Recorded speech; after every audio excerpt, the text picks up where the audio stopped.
I'm going to start with the concept of yoga, and I'll explain to you why yoga is important in Vastu. Okay. Once again, yoga has been made into a concept and a formula. So you have schools mushrooming all over the place in India and abroad, where you go there for about half an hour and you stretch yourself. It's like a gymnastics class, and you go through a 10-minute or a 20-minute routine, and the assumption is that you have understood the meaning of yoga. But yoga is not, once again, cannot be adapted into this formula methodology at all. Because the basis of yoga is that each prakriti, each individual is unique and different. And when you learn how to deal with who you are in your own unique fashion, you learn to work with your body, your mind, which means your thoughts, and your breath, which is the prana. You learn to work with these three elements. Your body, your mind, your prana is different from my body, my mind, my prana. Okay? So I learn to work with who I am. So automatically, can it be a formula? Can it be a formula if I say you have to work with who you are? Which means if there are 80 of you in this room, 60 of you in this room, there are 60 prototypes.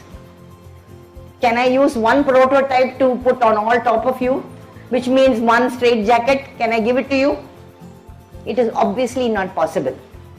Because the fundamental is that your uniqueness is going to be looked at and you are going to unfold into your uniqueness. Right? That becomes the basis of almost all the Shastra of the Indian tradition. It addresses your specific uniqueness. Okay? So you have yoga at one level. Can I write on that board? Is it possible to write on it? Okay. So you have yoga at one level. Yeah.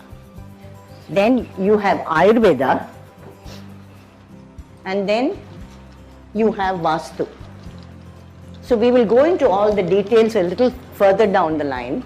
So if I place it on a triangle, I'll place yoga on top.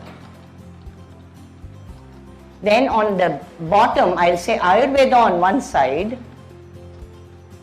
and Vastu on the other.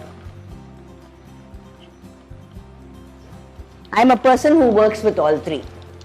So you have your ability to work with your unique sense of self, which is yoga. Your body, your mind and your thoughts and your emotions, and your prana, which is your breath. And as you work with the breath and it becomes stronger and stronger, your capacity to handle health and ill health becomes better and better. That's what you actually do. You work with that sense of self, which is yoga. Then what happens is, you also learn how to eat properly, how to use your body properly, how to sit properly. How can you work with your own food, annam aushadham, which means the food itself becomes your medicine. So how you use your food in a way that would be conducive to better wellness becomes Ayurveda.